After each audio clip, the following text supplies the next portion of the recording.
Okay, hello everyone. Good evening, good morning, or whatever time you are, wherever you are. My name is Bukky Adesunloye. I just want to welcome you all to another episode of Time to Loud and Talk. Today I have a very special guest, and she's been on the show before. I know some of you might know her, but just for the interest of you that do not know her, her name is Modupe Aladenika Peters. And she is a registered dietitian with over 16 years working in the NHS. She is a diabetes expert with vast experience working in hospitals and in the community with BAMA population. The BAMA is Black and minority ethnic, especially Black African Caribbean. She's a member of the BDA, which is the British Dietetic Association, and the Diabetes Specialist Group. She's one of the directors for Food for Purpose. As one of the directors for Food for Purpose, Modupe support the clinical contents of the Food for Purpose. What the heck is wrong with me today? Food for Purpose models and material, as well as supporting workshops, seminars, and training section. She's very passionate about nutrition in the BMA population. She's a conference speaker and an author. So before we begin today's section, let me let our audience introduce ourselves to you so it can sound much more better. And also the way I'm twisting my tongue, I think I need her to let us know who she is, what she does. And yeah, go ahead, Mom. Modupe Aladenika Peters, let us know who you are. Yeah, I think you said my name, so that's fine, but I'll say it again. My name is Modupe Aladenika Peters, and I'm a diabetes specialist dietitian, as Bukky has already said. But actually is over 18 years experience in the NHS, just over 16 years in diabetes specialist area. So I currently work in the NHS and I do private work as well. And I'm a director, one of the directors for Food for Purpose, which is a health and well-being organization. And we're specifically focused on Black, Asian, ethnic minority group. And I'm very passionate about diabetes, which is what we're going to be talking about today, because that's an area that I'm quite passionate about. And I believe is one of the conditions that affects a lot of Black people from Black African Caribbean background. And it's something that needs to be discussed a lot about, which some people are kind of, I guess in terms of awareness, is not so vast. People always think it's just about sugar. So I'm hoping today we'll be able to debunk some myths and clarify some things about the condition. I know that, and hopefully at the end, people will be more aware and it won't be something that we need to be so afraid of, but for people to just understand the condition better, especially in terms of how to better manage it, increase our knowledge, increase our awareness, and actually understand how to better manage diabetes as a health condition. And for those that don't currently have it, I guess today, they'll be aware in terms of how they can delay or prevent the condition for them having the condition. So that's a little bit intro about myself. I hope that, yeah. Okay, well, thank you so much for that introduction. Well, like just as my special guest just said, we are going to be talking about diabetes today, and we're going to be covering a lot on what diabetes is and everything. So let's start with a question for you, Modupe Aladenika Peters. As we all know, diabetes develops when glucose cannot enter the body cell to be used as fuel. And there are currently over 3.2 million people with diabetes in the UK. And there are more than 500,000 people with diabetes who have the condition and they don't know that they have it.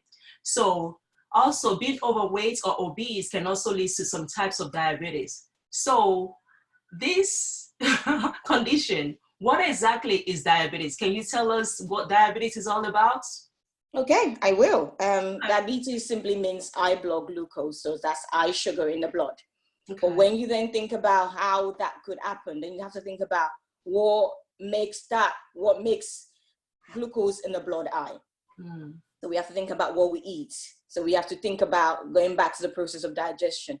So when we eat our carbohydrates, is it bread, is it potato, yam, rice, sweet potato, you name it, fruits, because they've all got carbohydrate, all carbohydrate foods. So all our carbohydrate foods, they get broken down into glucose in our bloodstream. And we all need glucose for energy. Yes. For brain to function properly, it needs glucose. So glucose is a source of energy. But before glucose can be available as a source of energy, insulin is required. So insulin moves the glucose from the digestion of carbohydrate in our bloodstream. It moves it from the blood around the body where it's needed for energy. It's in the muscle, going to the brain, the heart, all the different organs. Insulin goes in, moves that glucose to where it's needed. But when there is a problem, and this is where diabetes can arise. And when I mean problem will be, so something like obesity, we said. So if people put on weight over years, because diabetes just doesn't develop like that. In terms of how diabetes develops, it's over time. So if someone is putting on weight over a period of time, especially around the middle, so insulin resistance develops because the body over time has got lots of glucose going in. Pancreas is working, is releasing that insulin. But over time, as we get older, as the fat accumulates around the middle and around the organs, especially the pancreas, it then makes it harder for the pancreas, which is the organ that releases insulin into our body. Yeah. The fat makes it difficult for that pancreas to work, for it to then do its function of, one of its functions, because that's not the main function of pancreas, one of its function of producing insulin. So over time, if this function is impaired, it's becoming harder for the insulin to be released from the pancreas. So that means glucose is going to remain in the blood for longer. And this is where, when I said earlier about increase of sugar in the blood, then begins to start happening. And research have shown that diabetes could actually take up to a period of 10 years to develop. Wow. So and that's why when you, Public Health England saying there are over 1 million people with type 2 diabetes out there that do not know that they've got type 2 diabetes. So type 2 diabetes is the one that is actually linked, I think we've got to clarify, that is linked to obesity. So that is what diabetes is about. So we just need to clarify. So that's the definition, and that's how it happens, especially type 2. But there is another type of diabetes, which is called type 1. Yeah. Type 1 is not linked to obesity. This is diabetes that can develop in newborn children. So it's usually develops in younger people. And this develops because the pancreatic cells actually damage. So the body damages the pancreatic cells itself. We don't know exactly why, but research has shown that it could be due to viral infection. So the cells becomes damaged. So the pancreatic cells becomes damaged. So it's not able to produce insulin. Remember I said earlier that insulin is needed to move glucose from the bloodstream around the body. So if there's no insulin available, that means blood glucose will remain high for a long time. And in people with type 1 diabetes, this is what happens. There's no insulin, that means glucose just keep going high all the time. And in those kind of people, the treatment will be to get them insulin.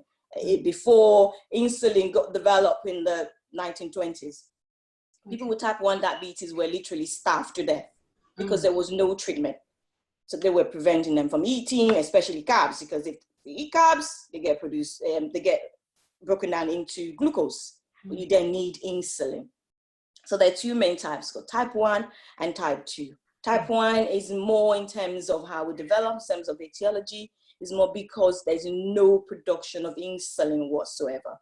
Unlike type 2, there's still some production of insulin, but the insulin is not able to get through because of the fat around the middle and around the organs, especially the organ that produces the insulin. And that's how diabetes develops. So those are two. So that is what diabetes, and that's roughly what it develops. So we can then delve into a little bit in terms of how, what the causes are as we carry along. So I'm hoping some of the questions we can then delve into things a little bit more. But that is what diabetes is about. Okay, okay. And I also read that there are also other types of diabetes, but there's one that is called gestational diabetes, which some women when they're pregnant, you know, they maybe like they can have it or something. Because I remember when I was pregnant, I was tested for something like that. So can you explain what gestational diabetes is to us again? I mean, Yeah, gestational diabetes is diabetes that is first discovered in pregnancy. okay. So usually in the last trimester, usually, Yeah. but that is not specific to that, just particular because I guess previously diagnosis in terms of gestation, like I said, gestational diabetes that's first discovered in pregnancy. And is mainly due to insulin resistance. So remember saying earlier about fat around the middle, making the insulin not able to go through. Pregnancy state is an insulin resistant state anyway, because the pregnancy hormones makes the woman more insulin resistant. Yeah. And if you've then got some other factors, which is, I'll lead into that and then I'll come back a bit. So when you, because everything is kind of interlinked. When you talk about diabetes, everything is kind of together. So we've said about so there are three main types of diabetes. We've covered type 1, type 2, and gestational diabetes. Yeah. But in terms of causes, so going back to gestational diabetes as well, we said is an insulin resistant state. First discovered usually in the last trimester. And this woman, we have an oral glucose tolerance test. So they will give them a glucose drink to have. And then we've got a criteria in terms of what the blood glucose, so they'll do a fasting, they do a blood test before, and then they'll do another blood test 2 hours after.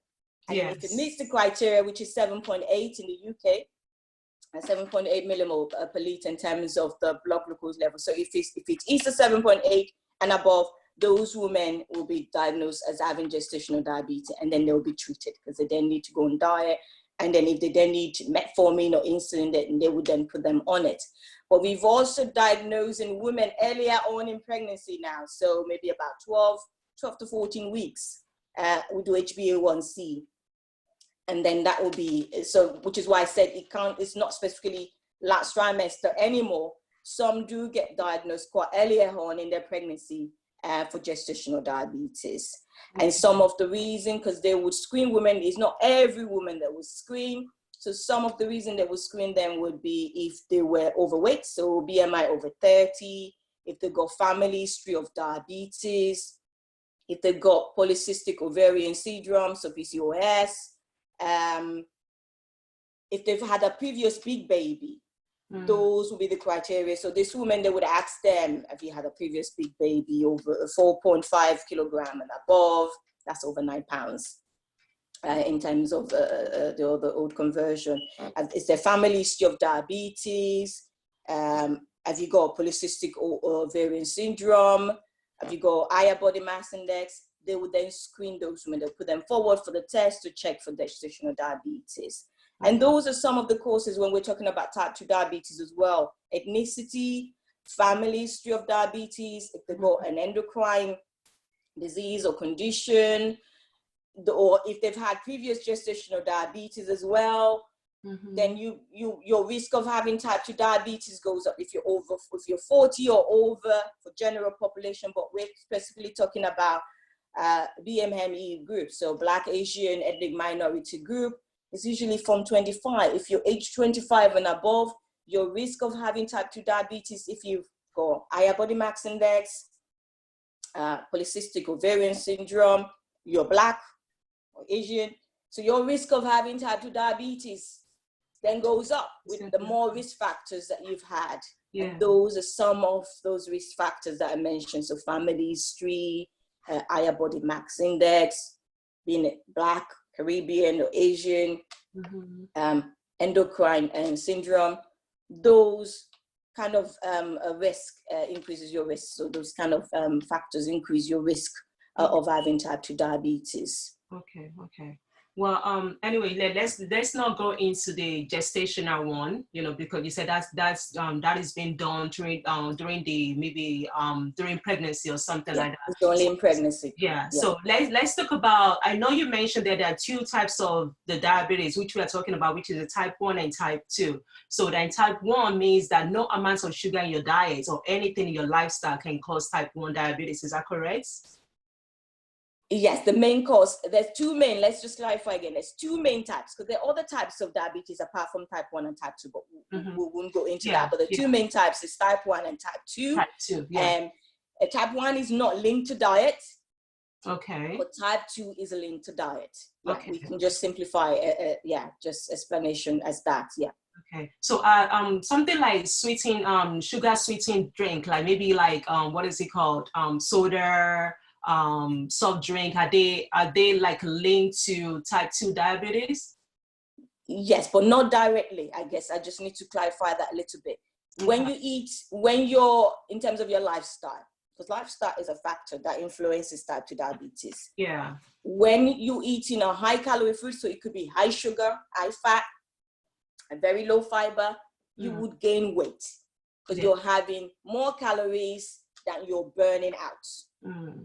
And we've said obesity is directly linked to type 2 diabetes. So it's not just because you're consuming lots of sugar that you would have type 2 diabetes. It's not because you having that loss of sugar or sugary drinks would make you gain weight. Yeah. And when you gain weight, you store, all of us, we store weight around the middle first. This is where the fat goes, because you've got the liver there. The liver stores, because remember I said earlier, we eat carbs, they get broken down into glucose. Any extra goes into the liver for storage, because during periods when we're sleeping, there's extra demand for energy, the liver releases its stores. But over time, because you carry on eating and there's no activity coming in, the liver becomes full, and it can then become leaky as well.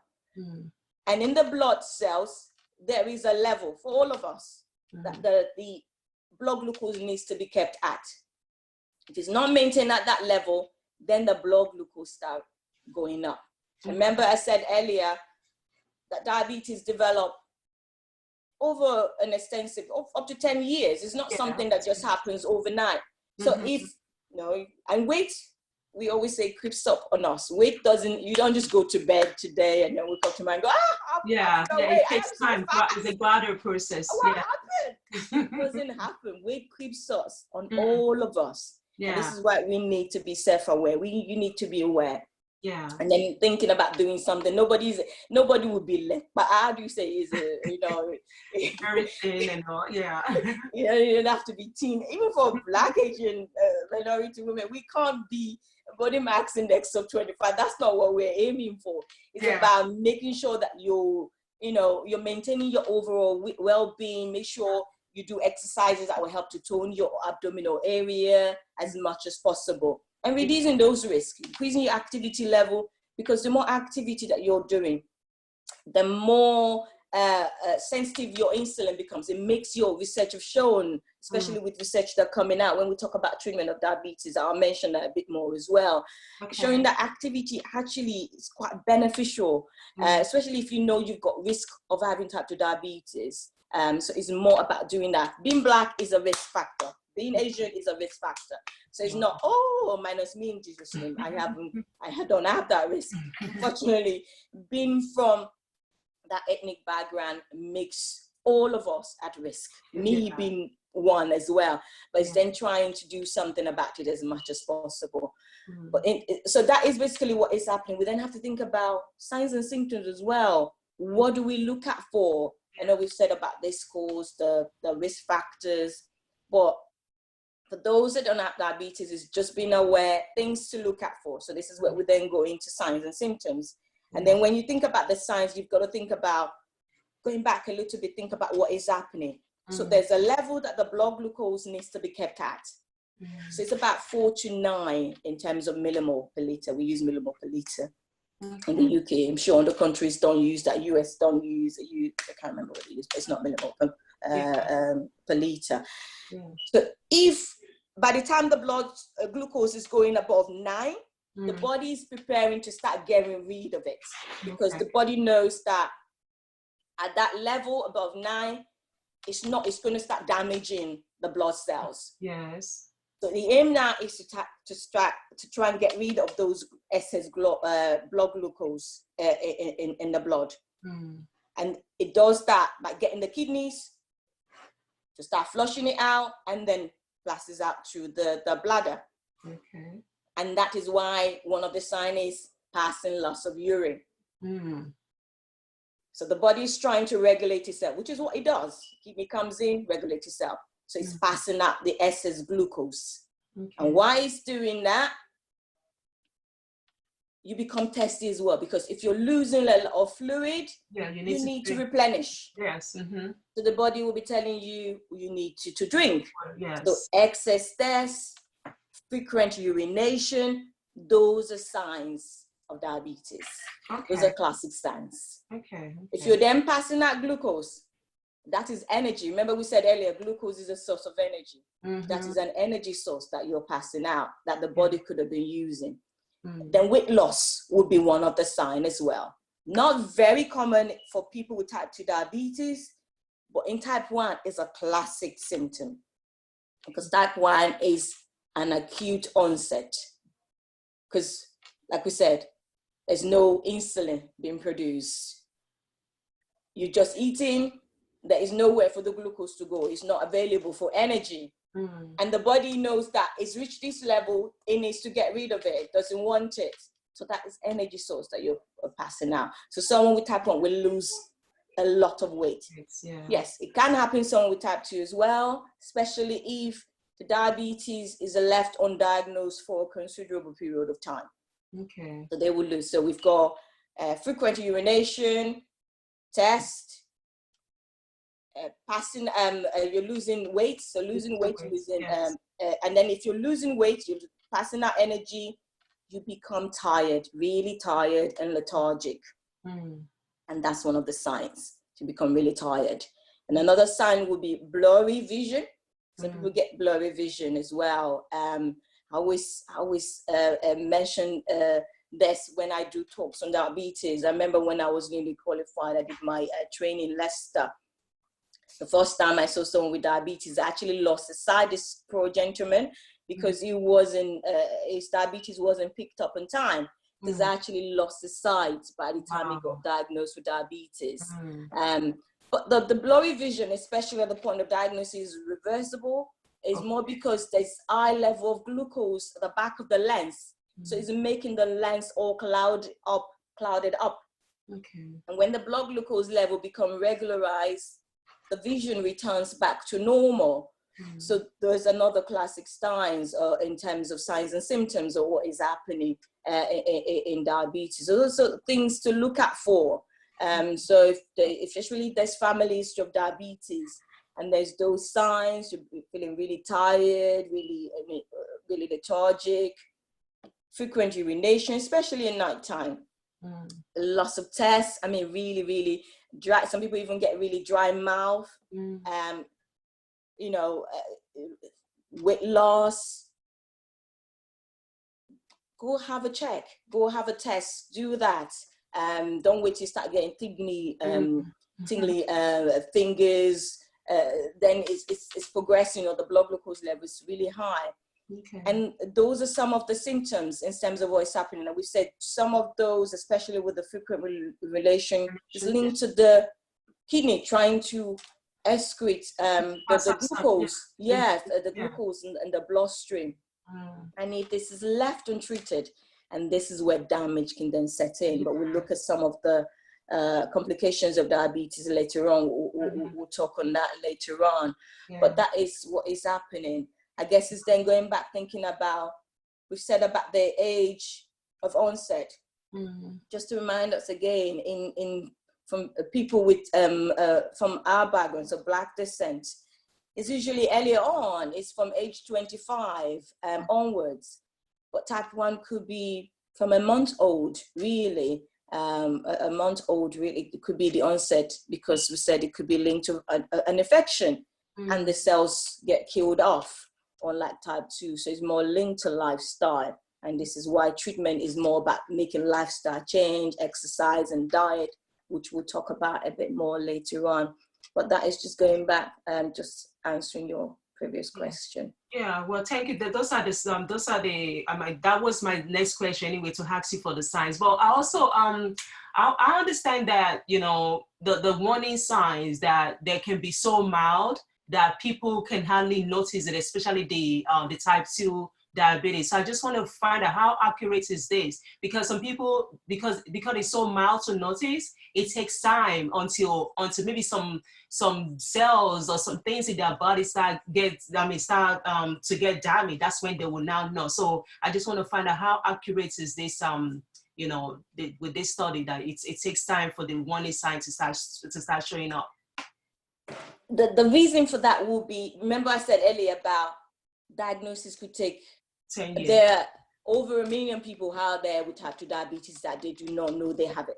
Mm-hmm. And it's more because it could take up to 10 years before you, and that's why you wouldn't have any signs and symptoms earlier on. Because the level might just be fine. Because remember I said about, we call it the renal threshold, is when the blood glucose level reaches about 9, that the body starts preparing to get rid of it. But that is still the aim in terms of overall blood glucose level, is to maintain that between 4 to 7. Okay. So above that is still high, but the body will try and readjust and try to cope. It's when it can't cope anymore, which might take years. Yes. And so some people are opportunist diagnosis. They might have gone to the GP for one thing, also, especially if you're over 40, they're when was the last time you had a blood test? Especially in the UK, it's it's been a while. Okay, let's do a blood test. We'll do some blood works. Yeah. And then they get diagnosed and be like, I didn't have any symptoms, because it's been earlier on. Yes. So it might be in the first year that the thing is not just right, or a couple of years. So it does take time for things to kick in. So people would have it. They'll be walking around, no problem whatsoever. And that's why the report is saying, yes, there are over 1 million people with type 2 diabetes out there in the population, especially in the UK, that they don't know they've got it. Wow. And that is the reason, because you wouldn't get any signs until it becomes a problem. Yeah. So the body's been coping. I mean, that 10 years were quite generous about it. Might be, especially some people, it might be about 5 years down the line. We don't know. This is just. It depends on the body as well. Yeah. Exactly. Yeah. This is just a rough in time. They do research and they come out with this data. Yeah. Because our body can take so many things, you know. So it depends on what your body can take, what my body can take. Yes. Exactly. Yeah. I mean, this COVID-19 is a classic example of that. Yes. So why some people recovering quicker than some people. Yeah. And then look at the underlying factors in terms of some deficiencies, things happening in that person's body. So there's quite a lot of factors, which is why they came up with it. And they always say you've got to interpret the data as accurately as possible. And that's what we said today, is about making people aware. Just because you don't have anything, is there something that isn't just right? So going back to the signs and symptoms, one of the symptoms will be being general malaise, being generally unwell. You know, it's something just isn't right. Yeah. You don't feel, and you can't say it's because, I've worked really hard. You can't say exactly, you can't pinpoint it. If you feel generally unwell and things are just not right, have you checked out? And then do a blood work if you can. That'd be the best way. And that's why some people, they then go for blood work and they go, do you know you've got diabetes? And they're like, no, are you sure? And like, just want to do that again just to make sure. And that would be the reason. Because, they've been fine. It's when it's really bad that people, so it's been going on for years, the bits. And like I said, it's other things. So the liver becomes full, becomes leaky, especially if the person's still putting on weight and they're still carrying on business as usual with everything else. But the body can't cope anymore. And then you then start getting the signs. And slowly, one after the other. But it does take time. It's not something that happens just like that. No. And then looking at it, I think it's best for someone to know their family history. You understand? So when you start, having maybe like your body is telling you something, you need to go and check it out from the doctor, so because it's always good to know your family history, Absolutely. Find out your parent, whatever condition that they have or something like that. I think that would Yeah. even help with Yeah. detecting the condition very early in life. Yeah. Right. Yeah. Especially for us. I think that's one thing we need to address, because Yeah. Africans, I don't know, Yeah. like Caribbeans, I guess, to be similar. That just because it happened to my parents doesn't mean it's going to happen to I revoke it. Nobody's saying that it will. Yeah. But just in case. Yeah. We're doing the bits that we need to do. Yeah. Yes. Yeah. You know, even as a child of God, yes, we pray, we bind and we bound or whatever. But there are certain things that we need to do. Yeah. I mean, we have control. Even with the prayer doesn't matter in this instance, because we according to family history, first of all, we have to go with the family history. We have to go with what you eat. You understand? Especially someone like me that loves to eat sweet things. You understand? So I can't be like, okay, I pray. So, and I know that I'm eating something that is sweet. You understand? And I'm telling myself, yeah, I pray.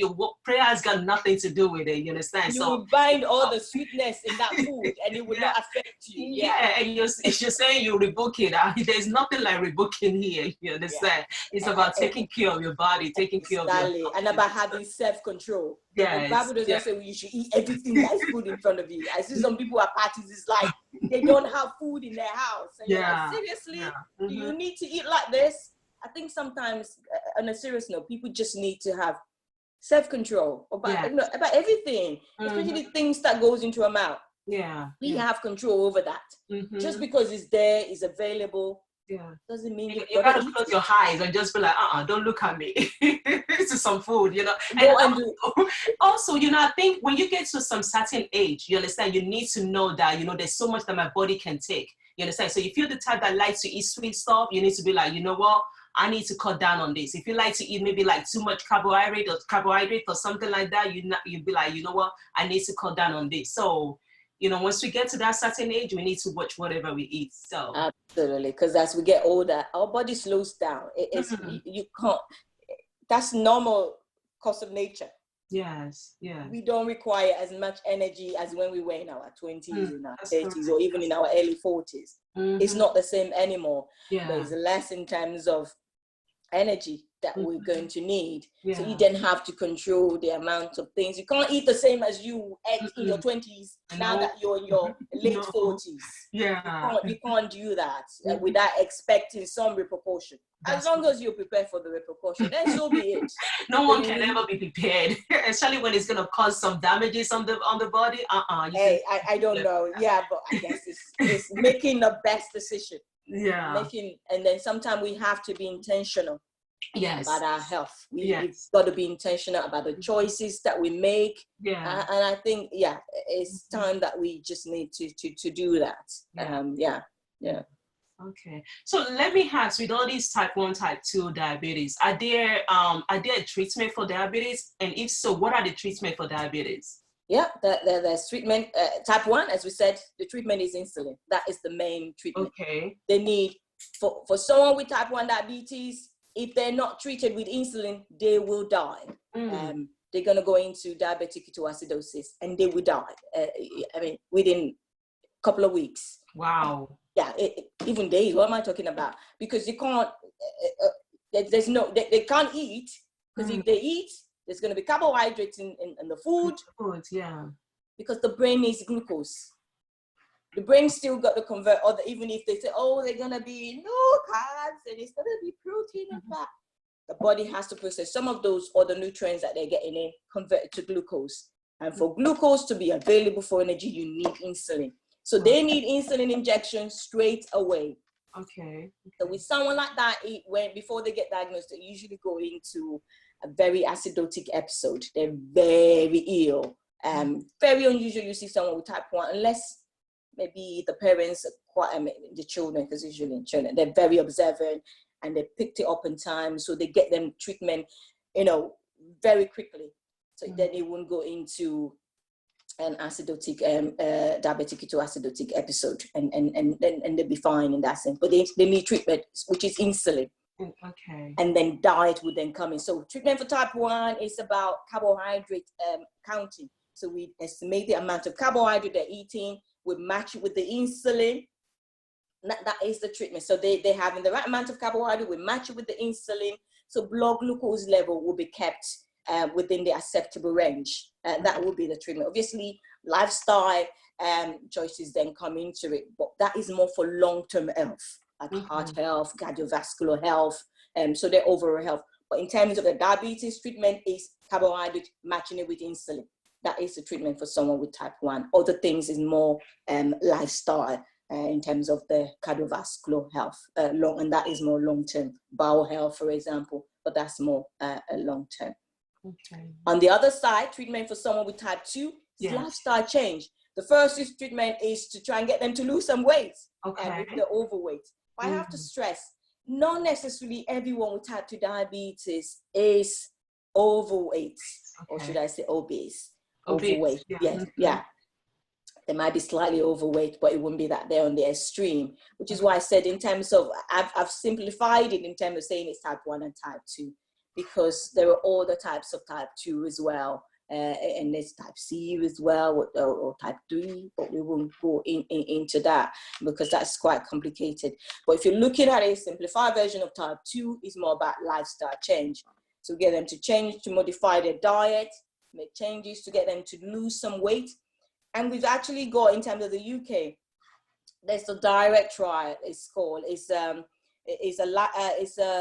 very low calorie diet, which is why in terms of how we look at type 2 diabetes has changed fairly recently in the last couple of years. In the past, we say, oh, type 2 diabetes is progressive, or when you've got it, that's you then progress on, start diet, progress onto metformin, and then or to tablets, and eventually insulin. But the research have actually thrown light on the treatment a bit more, that if people, especially the overweight and really obese, they can lose 15 kilograms. I don't know how much that is in stone. I have to do my stones in pounds. That's over 2 stones. Yeah, over 2 stones. If they lose up to 15 kilograms in weight, because what tends to happen, remember we said insulin resistance more because of the fat around the middle and around some of the organs, especially the pancreas. What happens is when they lose that weight, they lose the fat around the middle as well, and especially around the pancreas, which produces the insulin. So the insulin that we think wasn't producing insulin before, now start producing insulin. Much better. And the insulin is able to go through because we've lost some of the fat around there. So, which is what we found with the direct trial. They put them a very low calorie diet. It's about 600, 800 calories a day, which is quite low. Because if we're saying average calories about 2,000 for women, 2,500 for men. But they've slashed it. They're giving them about 800 calories intake a day for them to lose weight. I mean, they monitor them quite strictly. So if anyone ever wants to go on that, you need to speak to your GP before you go on that low calorie diet. It's very important that you need to be monitored. But it worked. What they found that was that some people that were on insulin, they had to take up the insulin. And that's where the reversible, people start using that word, how to reverse your type 2 diabetes. You can reverse type 2 diabetes. It's more because the diabetes cannot be put in remission. Because what we thought was happening before in terms of insulin resistance, we've got insulin. The pancreas is able to produce. So the fat that was covering that cells has been taken off. It's been burnt off. So the organ is able to function much better. Insulin is being released. And we need insulin when we eat carbs. So if they were an insulin injection, because if type 2 diabetes has progressed and they're on injection, they will take that out. If they're on a tablet, something like sulfonylurea, which is something like glucoside, for example, which helps the pancreas to release extra insulin, they will be taking off that because they don't need that because the insulin is working much efficiently for the patient. Or if they're metformin, if they're on the full dose, and metformin is a tablet that works on the liver to help release its glucose produced from the liver, as well as make insulin more effective. So if they're on a higher dose, they might have to dose, so there'll be less metformin. So most of them, they might be on a multiple treatment in terms of medication, then they probably just slash it down to just one tablet, or sometimes nothing at all, depending on how much weight they've lost. So that is shown in terms of how we treat diabetes, especially type 2 diabetes. Diet trial has actually shed a whole lot of light in terms of how we manage it. But we know, yes, diet. So first thing is for them to make changes to the diet. Yes. Control the amount of carbohydrate coming in. Going back to the plate again. What goes in your plate? There's lots of yam on that plate, lots of rice, lots of eba, lots of pounded yam. Yeah. You need and our bread, especially the agege bread. Yes. Don't eat a whole loaf of agege bread in one go. You're not helping anybody. Not eat yourself.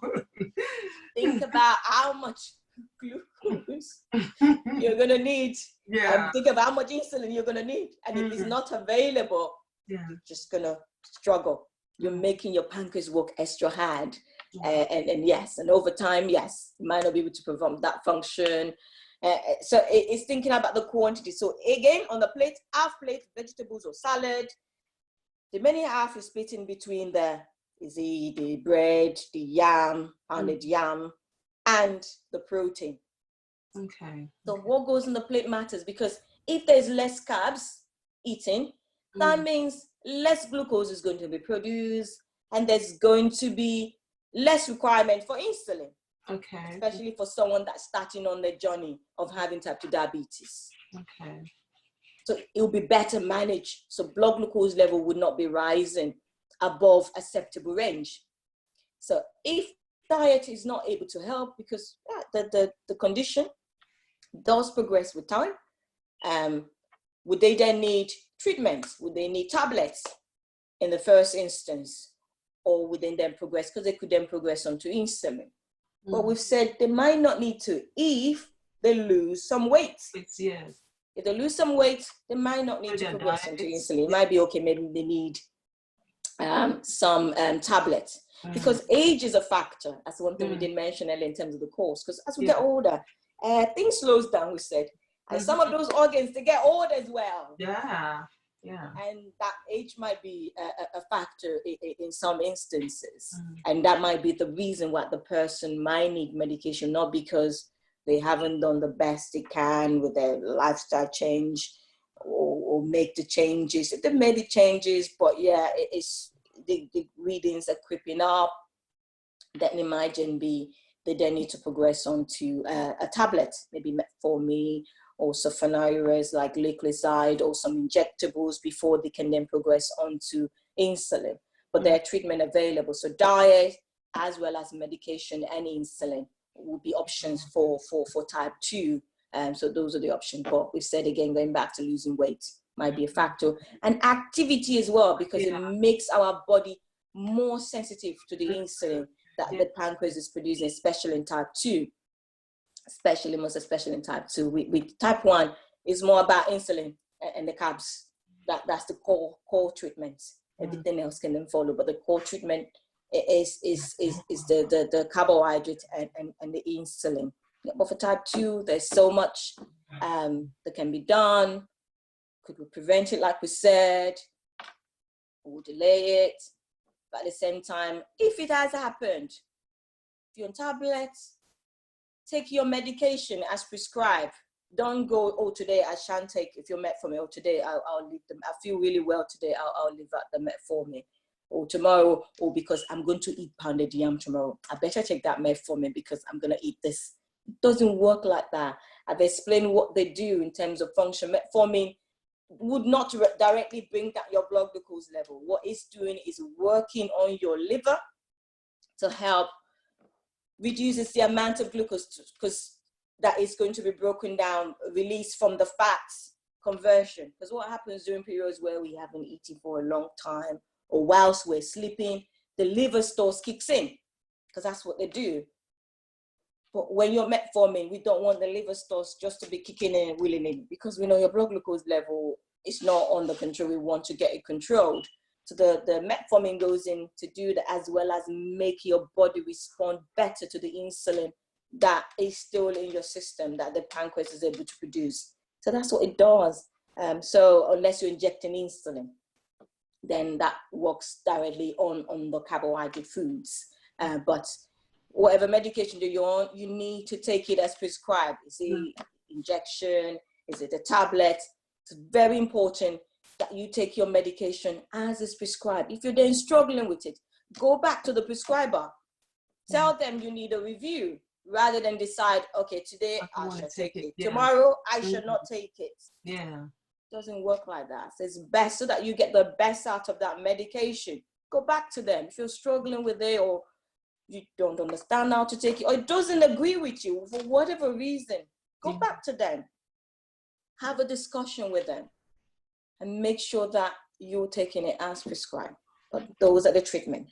Okay. Well, thank you for that. Let me see. Also, we've heard about, that we don't have to really cut down. I mean, we don't have to cut down on we can cut down on our carbohydrate like pounded yam and rice, just make sure that we take not a lot of it. You understand? So one other thing is about the sugar intake. I want to find out, do we have to completely cut down? You understand? Completely cut down on our diets on sugar intake. Do you understand what I mean?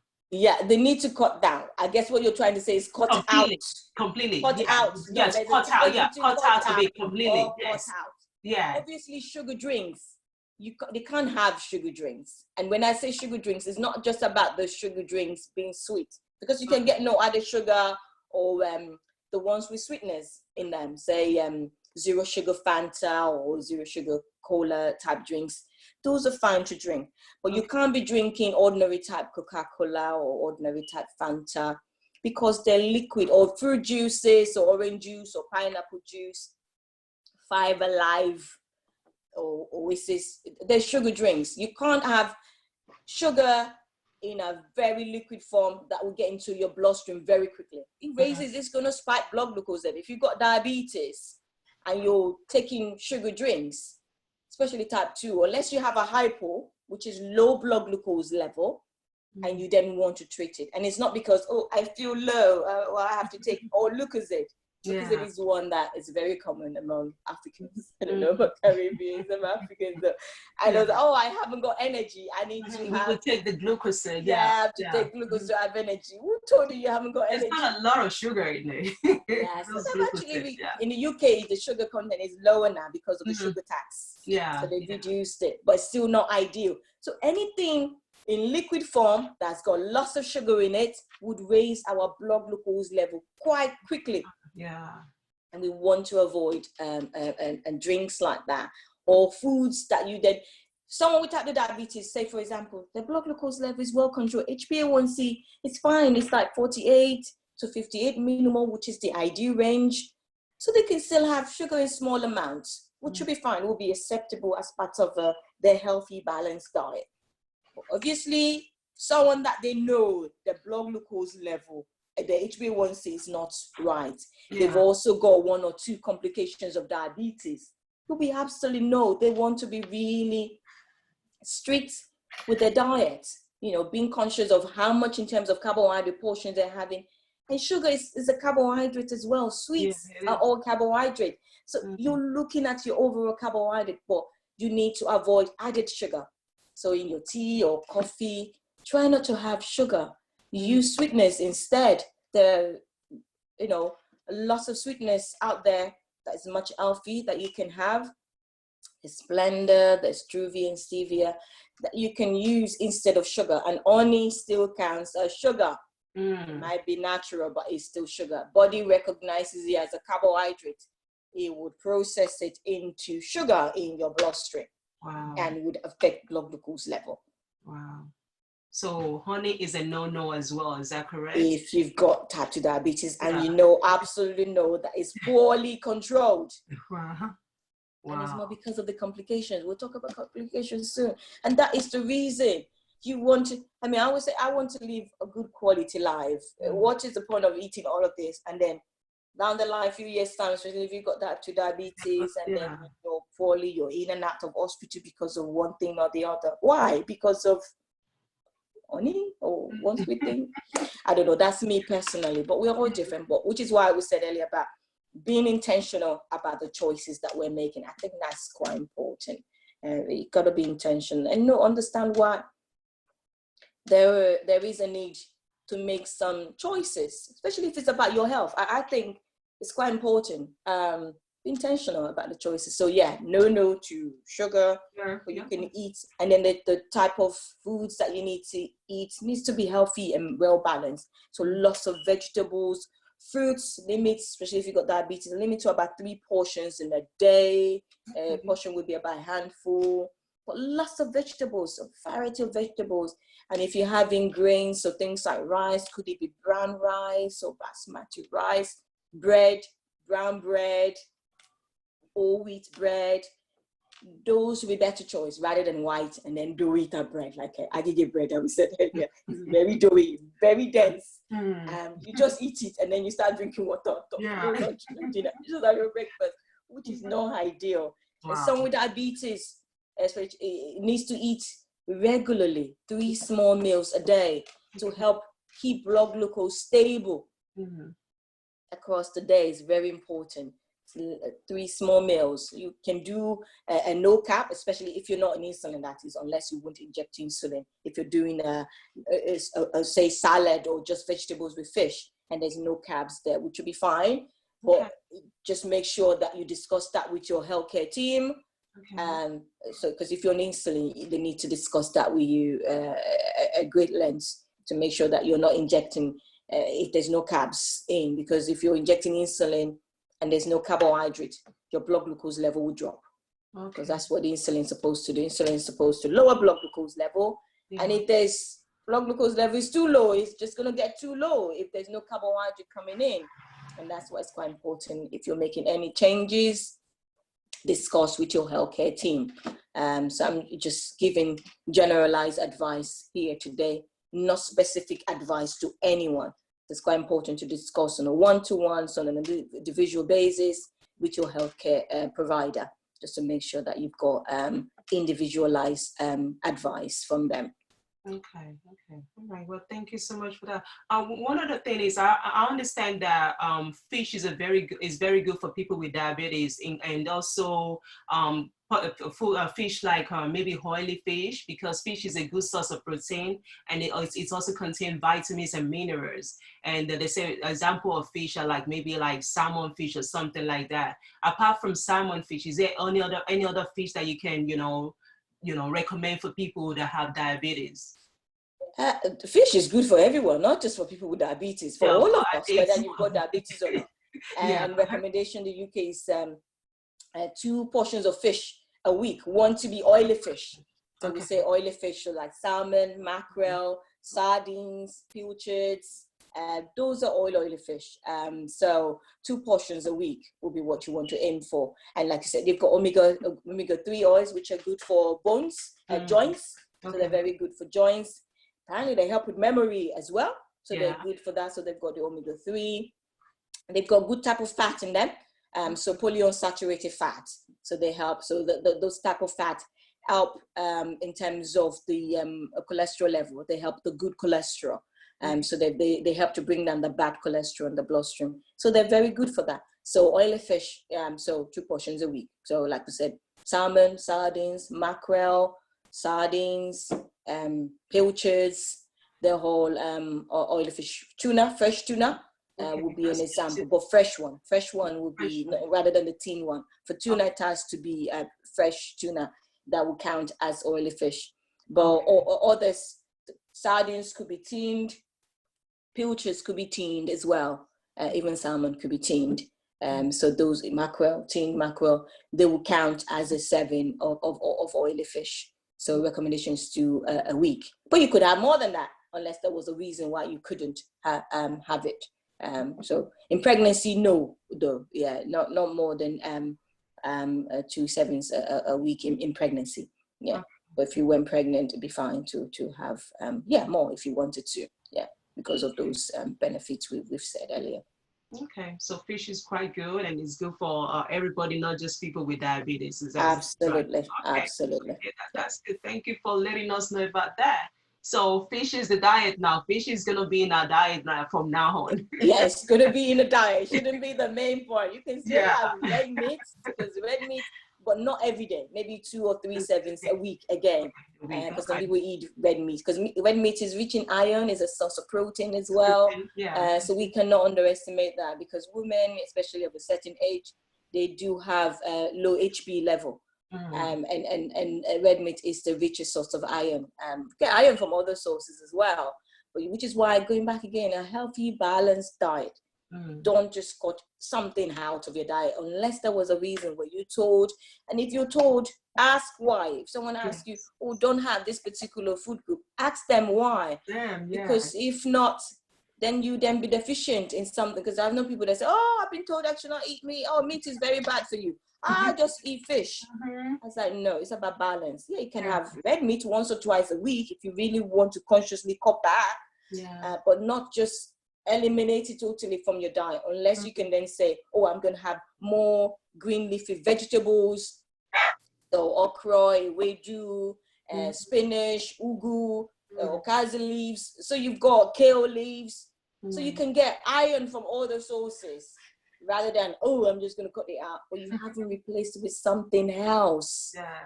And that's what balance is very important. Include a variety of all the foods in your diet, not just, oh, we don't eat that. That's not part of our diet. Why not? The reason why you couldn't eat, introduce new things into the diet. Try all the foods and have different things in your diet, not just about amala. Have other things and make it more interesting, more vegetables in it. So do you want to do stir fry? Or if you're having your amala, have it with, it doesn't have to be amala, does not necessarily have to be with ewedu now. Why does it have to be with, you have it with another type of soup? Have different things, different soup. I think it's being open-minded to try different things, because introducing variety of foods in our diets make sure that our body gets all the essential vitamins and minerals that it needs to function well for us. And that's very important, so that our body can function well. Okay, well, thank you so much. And one other question that I want to ask you is, when reading food packages, there are times that they don't really write in sugar or something. What are the things to look out for to know that, okay, this food or this product that I have in my hand contains sugar? So what are the other words to look for other than sugar? Because a lot of us, we take the package and be like, okay, as long as I'm not taking in sugar, and as long as sugar is not written in the packet, I'm good. So what other things, what other names do you think we should look out for when checking a package label? Okay, when you look at packaging, it will tell you, nutritional information. I know definitely UK and other countries do as well. It tells you there's a detailed information, not just a snapshot in front. You've got a nutritional information breakdown. It's the carbohydrate, and it tells you of which sugars. So it'll be listed there. But if it is not, for whatever reason, then you go to the ingredient list, because they will list the ingredients they've used to make that particular food item. So it might list sugar, fruit juice, lactose, maltose, sucrose, glucose. Those will be other things. Lactose, because that'll be milk sugar. Those will be things to look out for. So anything with OSE at the end is a sugar. So OSE. So lactose, fructose, maltose, lactose, dextrose. Those will be the sugar. And wherever they fall under, so they start with the ingredient list. It might be water, that is the first item, followed by, especially if I'm just thinking a food item. So it might be starch, so it's carbohydrates. Then it might then be dextrose. Syrup is another one. Syrup is another one. So you might say syrup somewhere. So you might still have dextrose and then syrup. If you're getting those two, that food, especially if it's from the second to the third, fourth of the ingredient list, because ingredient list can be quite long. It might be 10, 15 items listed, and then they would have preservatives. Sometimes, exactly. Just have a look. If there's syrup, glucose, or anything with OSC somewhere there, then that food item, is quite high in sugar, especially if it's in the first 5 listed items. then it's thinking about how much you're going to have. Not that you couldn't have, it's thinking about frequency, amount, and type. So how often are you having that food item that's got a lot of sugar in it? How often are you having it? When you do have it, how much of it do you have? And what type of food item is it?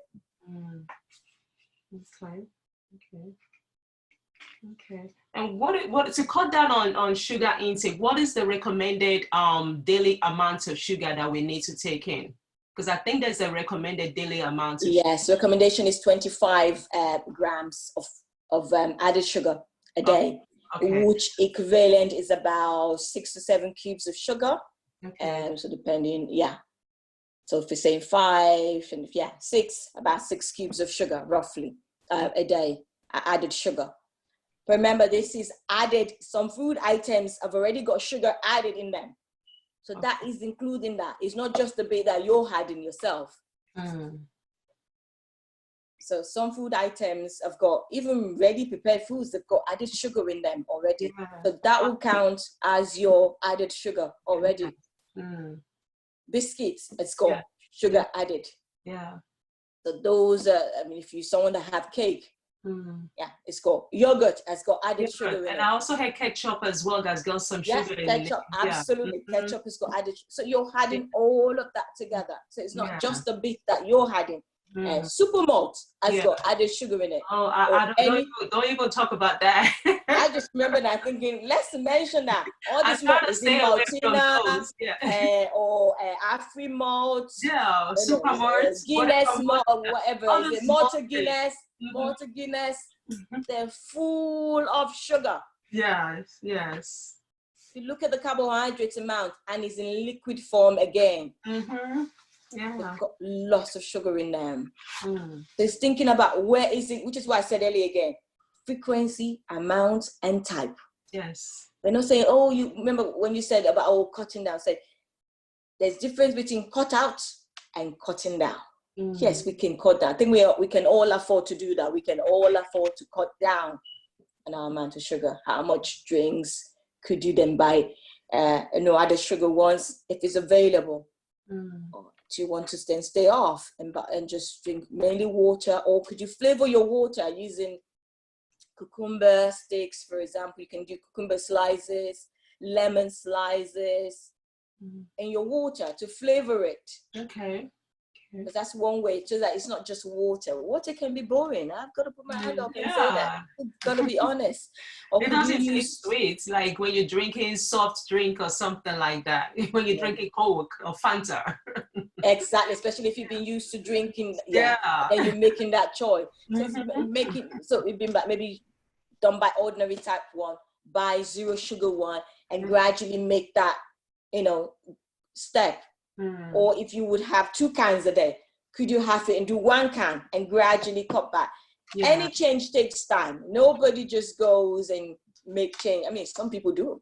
I've come across some people like that in my lifetime, but when they're not many, people just don't make change like that. Some people, they talk to themselves first and then gradually then start making that step.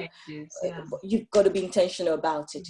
And find out, because you know yourself, and find out what works best for you, and gradually then make the step to change.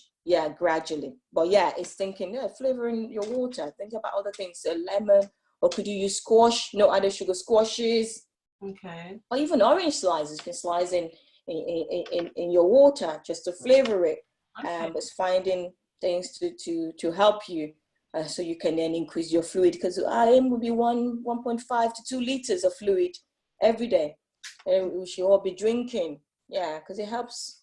Anything that helps the body to function well, eating well, exercising, drinking, all comes together and to help our body to function well. So for good health and well-being, it's very important to put all those things in place. Okay. I needed to clarify more on the artificial sweetener, because I think you mentioned that earlier. So I want to find out, can artificial sweetener, can that be used in place of regular sugar to reduce sugar intake? Yes, absolutely. Okay. I know some people that probably, I mean, we've got audience, but when people do see this video, it'll be at the back of their mind. Oh, is it safe? Is it safe? Okay, are you sure? Yeah. Is it, That's why I said I needed to stress more on that. Yes. It is safe because the amount that people would have, especially here in the UK, US, I guess, is the exception. Because the hoo-ha about aspartame a few years ago was about, the research was actually done on US population. And then when they then look at that data a bit more, they found that people in the US, they drink lots of soda drink, as you call it there. They drink lots of soda drink. And then the volume, here in the UK, I mean, you get the big liter bottle, but the regular ones that people might carry around, that the biggest is about 500 mils. But in the US, you can get 750 mil regular one that people can carry around, that's the standard serving. So people consume a vast amount of it compared to the UK population. They found that, yes, in large amount, there is a risk, but that is more with aspartame. But they've actually revised that since then. They've looked into it, more safety tests has been done. And they reckon that the amount that we would have is so small for it to cause any adverse effect on our health in terms of being carcinogenic or any problem whatsoever. The amount is pretty small. So the quantity that we're having is actually pretty safe. The only advice in terms of recommendation would be for us all to vary the different types that we're having. But there's some that is kind of natural, like that I mentioned earlier. Splenda is actually made from sugar, it's made from sucrose, so and converted to sucralose. So Splenda, but it's actually sucralose. Because Splenda is trademark. But other shops that don't, or they might stock Splenda, but they might then have another one that is not branded, that might just be sucralose. Or they might call it something else, but it's actually sucralose. And that could be used, so because it's kind of natural in that sense, so artificial natural sweetener, if we can call it that, or something like the Truvia and Stevia, which are made from leaves of a plant. So the sugar is actually extracted from the leaves of this plant. And that is what we then use to sweeten things. And they can be used in baking as well. The recipe available online, especially on Diabetes UK website. You can get some recipes you can adapt. So they're quite safe to use. So if you're really conscious and you want to then use the kind of natural alternative, which would be Splenda, sucralose, Truvia and Stevia are those ones, the alternative. But others have actually adapted the recipes. We've got Emicitus, you've got Sweetex, just thinking, Canderel, Canderel as well, others that are available. And most of them, you can use to bake. Even if you go on their website, on the company website, they will be able to provide recipes, how you can adapt it, because you have to adapt it, because sweeteners are actually much, much, much sweeter than sugar. Which is what you need a small amount. You don't need a large amount of it, because if not, then it start leaving aftertaste. And they're much, much sweeter. They can be up to 1,000 times sweeter than sugar. Wow, than the regular sugar. Wow. Yes, they're much, much sweeter. So only need a smaller amount if you're going to use it. Only a smaller amount. Or sweetness. But they're pretty safe to use instead of sugar. And it would help to control blood glucose level, because they're not broken down into glucose. They're not metabolized by the body. And that's the advantage, because they're not metabolized, unlike carbohydrates, or if you're having glucose, it's already glucose. So it's available for use by the body, unlike this alternative to sugar, which are the sweetness. Okay. Well, thank you so much for that. So make sure that I understand you now. You're saying that diabetes is not a life-threatening disease. You understand? It's not a life-threatening health condition, as long as you're able to detect it on time, and it's very treatable. It is treatable and can be life-threatening. Okay. if it's not If well it's not, controlled. if it's not well controlled. Yes, can be You life don't threatening. take your medication. Yeah. Exactly. Yeah. So Okay. don't just be complacent and go, I feel well now. Oh, I don't need to take that medication that the doctor gave to me. Yeah. It can be life threatening. And this is, I guess, this is the point where we can then talk about the complications. Because if blood glucose level is constantly running high, it's not being treated, or they're giving you medication, you're not taking it. Some of the complications of diabetes, renal failure, it can damage the kidney. Yes. To the extent of someone could end up on dialysis if it's not being managed. This is where it can be then be life-threatening. It can affect the eyes. Remember I said earlier at the start, this gentleman that got diagnosed when he went blind, and when you go blind, it's not reversible. Yeah. In the beginning, if you can have some level of eye damage, and that can be treated by laser treatment. You can have laser treatment, but you then need to be going for regular checkup, because here in the UK, people with diabetes, they do eye tests every year. Yes. They go and do eye tests. Yeah, they do retinal screening. They check the back of their eye to make sure that there's no damage to the blood vessels at the back of the eye. So they do that. So if it's not well controlled, it can lead to blindness. Wow. So that's why it needs to be well controlled. Yeah. And another problem, it can lead to nerve damage. So nephropathy. Okay. So nerve damage, which can affect the limbs, and if the limbs then become damaged, this is what can then lead to amputation. Wow. Because if there's poor circulation due to nerve damage, blood is not able to flow to the extremities, to the limbs, to the foot. There will be damage to poor circulation, and then eventually some people do get amputation. Okay. Of course, and that can be quite debilitating, because if you're someone that is able to mobilize before, and then you lost the use of your limbs, then that means you won't be able to perform that function as you used to. Not that you couldn't, because if you get a very good wheelchair, you can still be able to move around. But it's very sad if what might have led to it could have been prevented. Yeah. And that's the debilitating part of it. So amputation, and in men, uncontrolled diabetes can lead to erectile dysfunction. That's correct. And there's treatment for that as well. But it's speaking out about it, not suffering in silence. It's very important to speak about. We like to keep it to themselves. Exactly.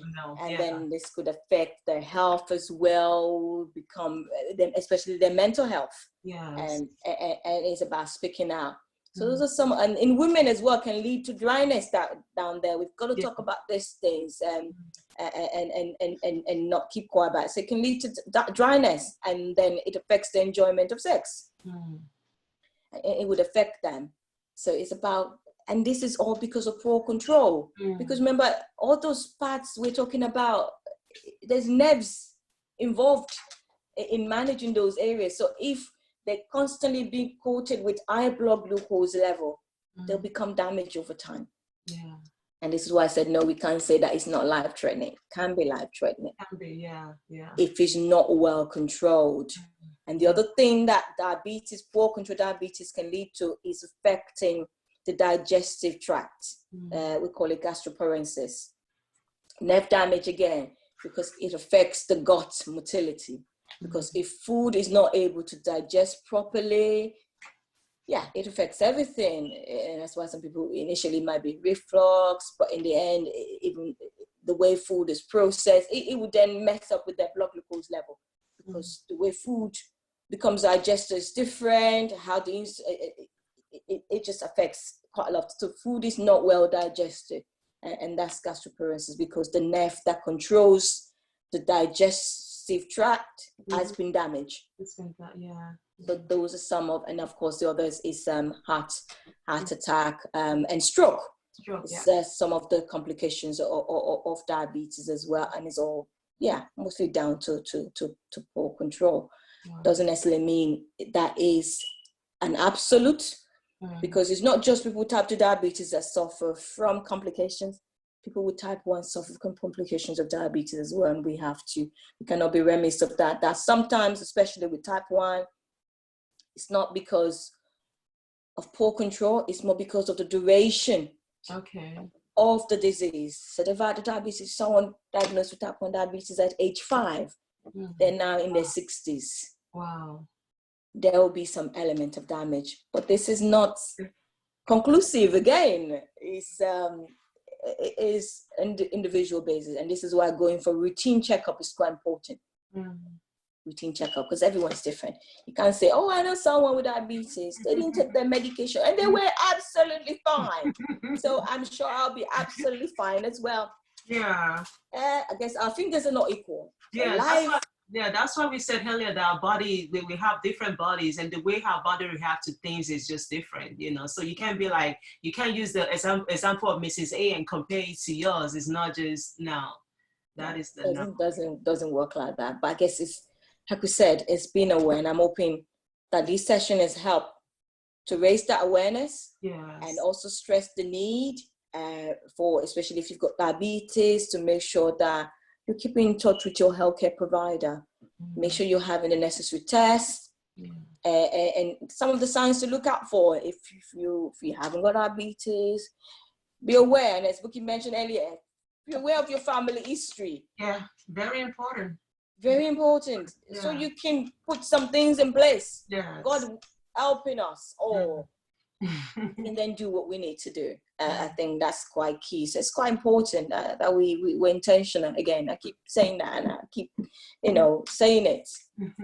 Being intentional about some of the choices that we make about health. Yeah. Okay. Well, we're gonna be wrapping up very soon, and what I just wanted to just do is I don't think we have any questions from our listeners, but I will be putting your details on Facebook page, just in case someone want to contact you for more information. But what I want you to do right now is to give our audience, the final words, you understand?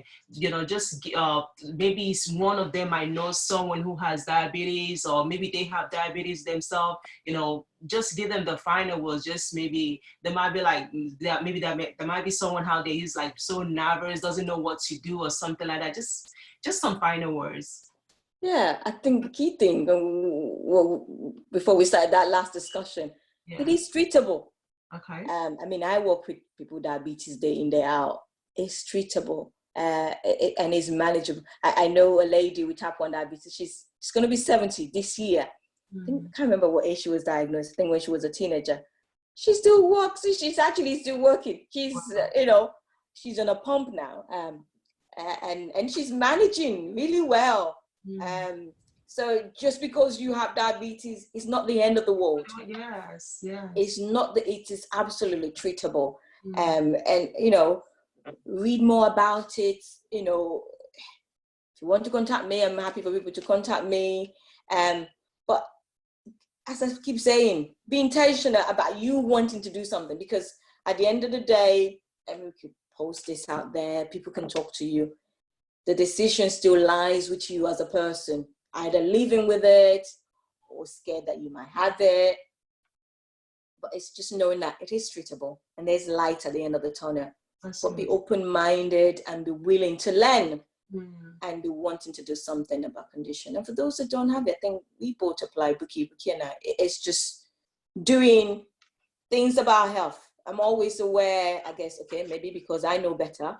But I guess it doesn't have to. Anyone could be quite complacent about anything. Yeah. It's just making sure we're intentional about what we eat, being intentional about being active every time. Yeah. Doesn't mean it has to be competitive or you're aiming to be this slim. That's it. So should I used to say that? Yeah. That's it. Just remember. That one. As long as you're not obese, you're good. But when you start getting obese, that's the problem. And you're active. Because not everybody will fall into that BMI of 25. Yeah. Not everybody. Yeah. But wherever you're at, can you lose 5% of your weight or start off? Can you aim for 10% weight loss? That is an achievement. Yeah. You've done something. You don't have to aim for whatever it is that, you go to the GP or your doctor and they tell you, you have to aim for this weight. Yeah. Try and lose, if you need to lose weight, do something about it, but not have this goal that is so highly unachievable. And then you then become depressed and then you then give up. No, never, never, never give up. But do something, be intentional and do something about your health. We all have to do something about health. Very, very important. Yeah. Well, thank you so much. You've heard it from Mrs. Modupe Aladenika. So what you need to do is, if you know you are on the big side, you are obese, try to lose some weight, take care of your health. When you go to your health practitioner, you got to take control of everything, you understand? Because there's so much that they can tell you. So you need to do your research before you go to the hospital, you understand? And all the necessary questions that you're supposed to ask them, you understand? Even if they're like, okay, I'm in a hurry, can you come back next time? Even if they don't have time for you, next time you go, prepare yourself, write your questions down and ask your doctor about it, and just take control of your health, because health is very important, you understand? So be intentional, like our expertise just said, so just be intentional and everything like that. And once you take your medication, when when you have diabetes, everything will be fine. You're gonna live a long life. So am I correct on that? Yeah. Absolutely. Absolutely. Yeah. So I just want to say thank you so much for your time today. I know you have to be somewhere, so thank you so much for your expertise. It's been so amazing having you here on the show today, and we really appreciate your time. So thank you so much, and I hope our listeners will watch the video and take one or two things from the message that you just passed on. So thank you so very much. Okay. Thank you for inviting me once again. Thank you very much. Not a problem. Okay, now take care. Right. Okay. Bye. Bye.